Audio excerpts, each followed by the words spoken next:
Dicen que esa mujer nunca volvió a dormir bien después de aquella noche. Que cuando la luna llena salía sobre la sierra de Guerrero, ella prendía el quinqué, se sentaba en la mecedora y se quedaba mirando por la ventana con esos ojos que ya no tenían nada adentro. Pero eso fue después.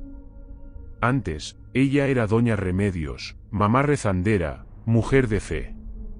Antes, todavía creía que el mundo tenía explicación. El pueblito de Barranca Honda estaba apretujado entre el monte y el silencio. Eran poco más de 300 almas repartidas en casas de adobe, jacales de ladrillo y recuerdos viejos. El tipo de lugar donde todo mundo se sabe el nombre del perro del vecino, donde las noticias corren más rápido que el viento del norte, y donde el miedo cuando llega, le llega a todos al mismo tiempo. El hijo de doña Remedios se llamaba Benito. 32 años, soltero, trabajaba en la bodega de don Macario como ayudante de carga. Su turno empezaba a medianoche y terminaba al amanecer, cuando llegaban los tráileres de Guadalajara con la mercancía. No era buena vida, pero era vida honrada. Salía de la casa en lo oscuro, volvía con el sol. Ella le dejaba el café en la lumbre baja, esperándolo. La primera historia llegó un martes de marzo. La hija de don Chencho había ido a sacar agua del pozo del fondo cuando escuchó el ruido. Lo describió como un gruñido húmedo, profundo, que venía de adentro del monte que bordeaba el solar. Dijo que primero vio los ojos, 2 puntos amarillos, demasiado separados entre sí para ser de cualquier animal que ella conociera. Luego oyó la rama quebrarse, corrió sin voltear y llegó a la casa gritando tanto que don Chencho pensó que le había caído una víbora encima. Pero esa misma noche, el perro del vecino apareció muerto, partido a la mitad. Nadie dijo hombre lobo todavía. Dijeron jaguar, dijeron perro del mal, dijeron que el monte andaba llegando demasiado cerca. Pero la palabra quedó rondando, de esas palabras que todos piensan pero nadie quiere ser el primero en decir. La semana siguiente encontraron un toro con el pescuezo arrancado. No cortado, no perforado, arrancado. Don Hilario, dueño del animal, se quedó mirando el destrozo con el sombrero en la mano, diciendo que en 50 años de rancho nunca había visto marcas así. Las garras eran anchas, profundas, más separadas que la mano de un hombre. Y había un olor. Todos los que se acercaron mencionaron el olor. Fierro viejo mezclado con tierra mojada y algo más, algo que se pegaba en la garganta y no salía fácil. El miedo fue creciendo despacito, como agua que sube. El padre del pueblo, el padre Evaristo, hizo una misa especial pidiendo protección contra los males de la noche. La curandera de la calle de arriba empezó a repartir ramitas de ruda y sal de grano en las puertas. A los niños los prohibieron salir después de que anocheciera. Los hombres más viejos empezaron a hablar más quedito, juntados en las esquinas, y las palabras que antes nadie quería decir fueron escapándose por las rendijas de las conversas. Hombre lobo en Barranca Honda. Doña Remedios escuchaba todo eso con el corazón partido en dos. Porque mientras la gente hablaba de la bestia que andaba de noche, su hijo seguía saliendo cada día a medianoche. Seguía cruzando lo oscuro de la misma calle que la bestia elegía para rondar. Ella intentó convencer a Benito de que pidiera cambio de turno, pero él era terco de cabeza, igual que su padre. Dijo que necesitaba el dinero y que no le creía a los chismes de viejitos asustados. Ella empezó a quedarse despierta esperándolo llegar. Cada mañana, cuando le entraba por la puerta oliendo a polvo y a tráiler, ella le revisaba los brazos, la cara, los ojos, sin que él se diera cuenta. Buscando qué. Ella misma no habría sabido decirlo. Señal de herida, quizás. Señal de que algo se le había acercado. Pero Benito llegaba siempre entero, siempre cansado, siempre callado de ese modo en que él era callado. Pasó un mes así.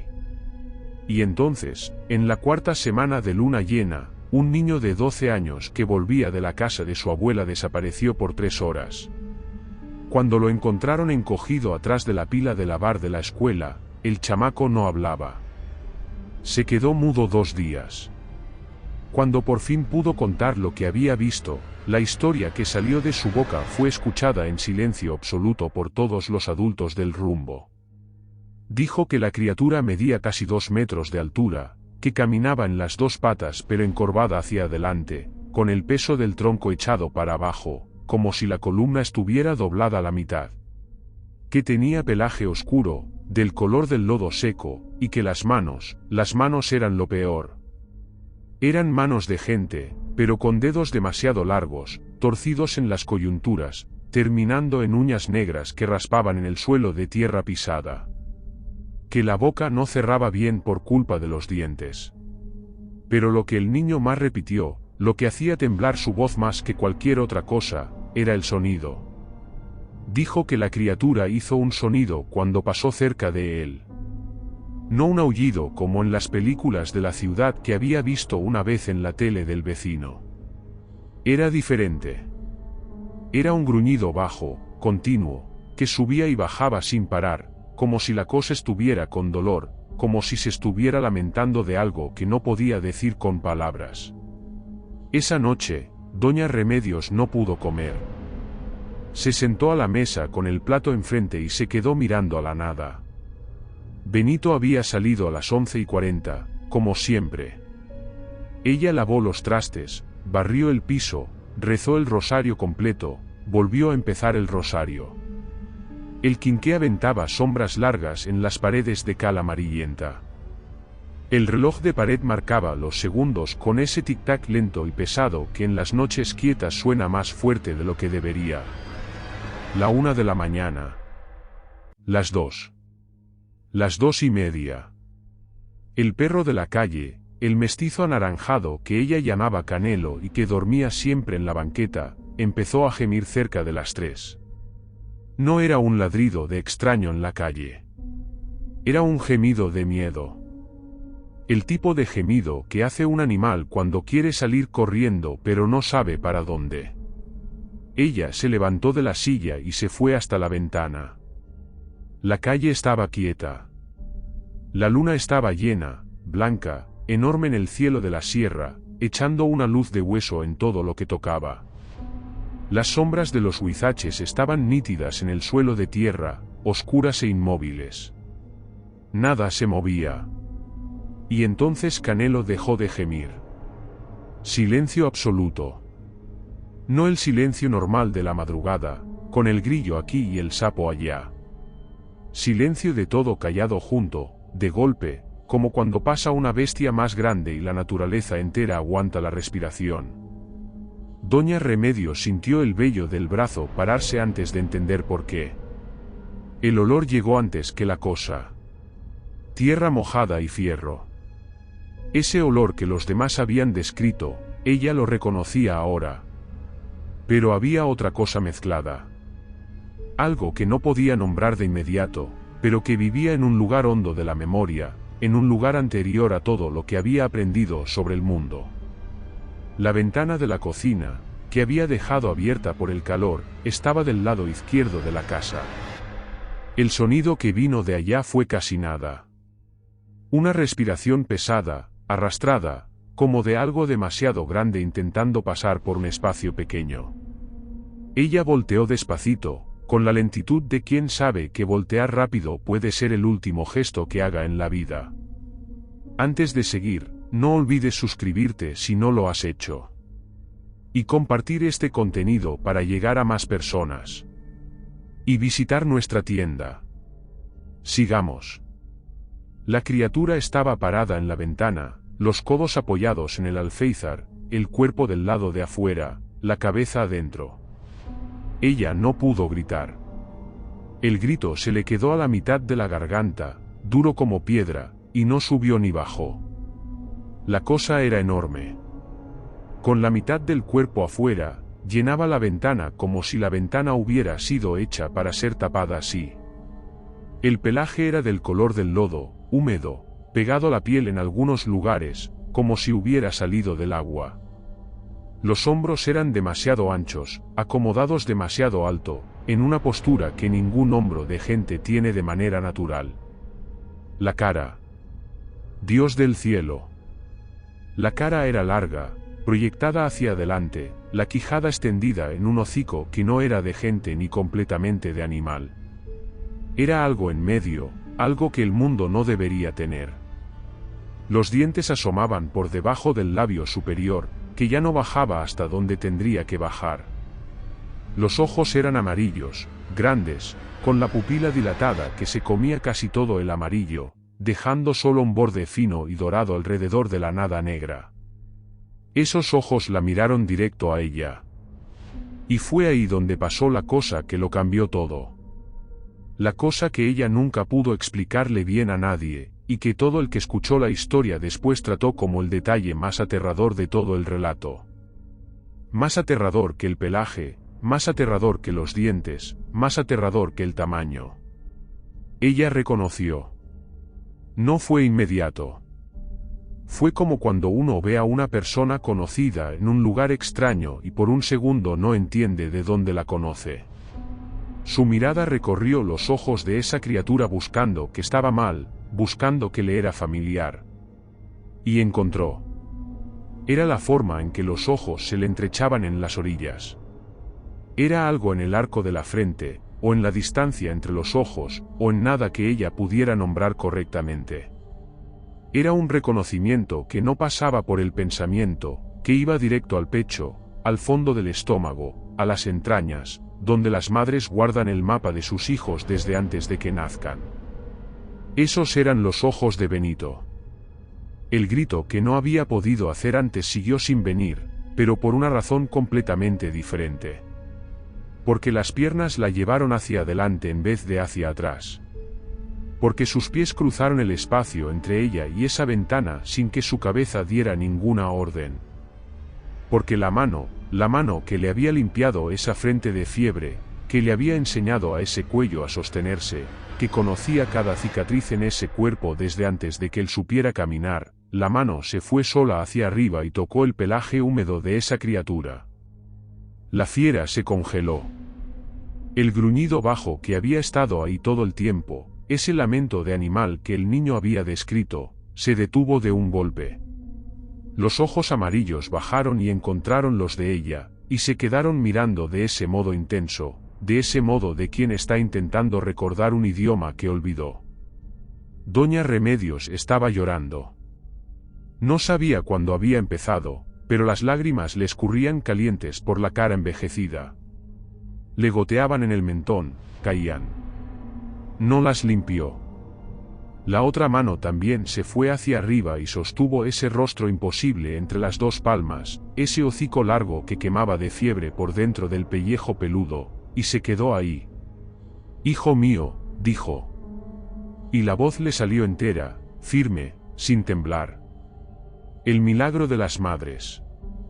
«Hijo mío, yo sé que sigues ahí adentro». La criatura hizo un sonido. No el gruñido de antes. Algo más chico, más agudo, que vino desde el fondo de la garganta, y que si uno forzaba mucho la imaginación podría casi parecer un nombre siendo intentado en una boca que ya no sabía cómo formarlo. «Escúchame», dijo ella, acariciando ese pelaje húmedo que olía a tierra y a sangre y a monte, y por debajo de todo eso todavía olía a él, todavía olía a Benito, de la misma manera en que él olía cuando era chico y se caía y venía llorando a acurrucarse en su regazo. «No puedes quedarte aquí, no así como estás. Vas a lastimar a alguien y entonces yo no voy a poder perdonarte, ¿entiendes? No porque no te quiera, es porque te quiero demasiado para dejarte ser esto aquí». Las lágrimas seguían. Ella seguía pasando la mano por el pelaje despacito, como lo calmaba cuando era niño y tenía pesadilla. «Vete, hijo mío, vete de aquí. Vete a un lugar donde no haya gente que conozcas. Vete hasta que encuentres el camino de regreso, o hasta que Dios te llame de vuelta, o hasta que...». La voz se le quebró por primera vez, solo un instante. «Vete. tu mamá te está mandando ir. Lo que pasó en los segundos siguientes es la parte que ella contaba diferente dependiendo de cuándo la contaba.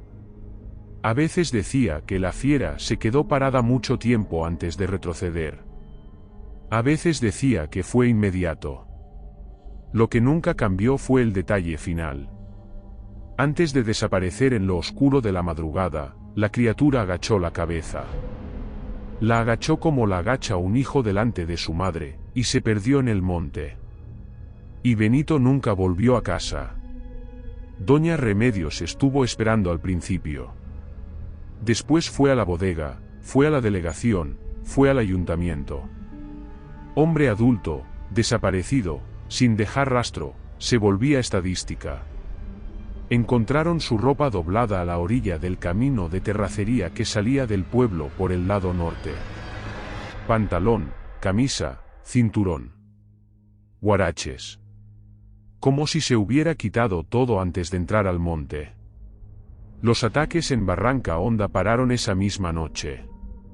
Nunca más se supo de toro muerto, ni de perro partido, ni de niño asustado. El monte seguía igual.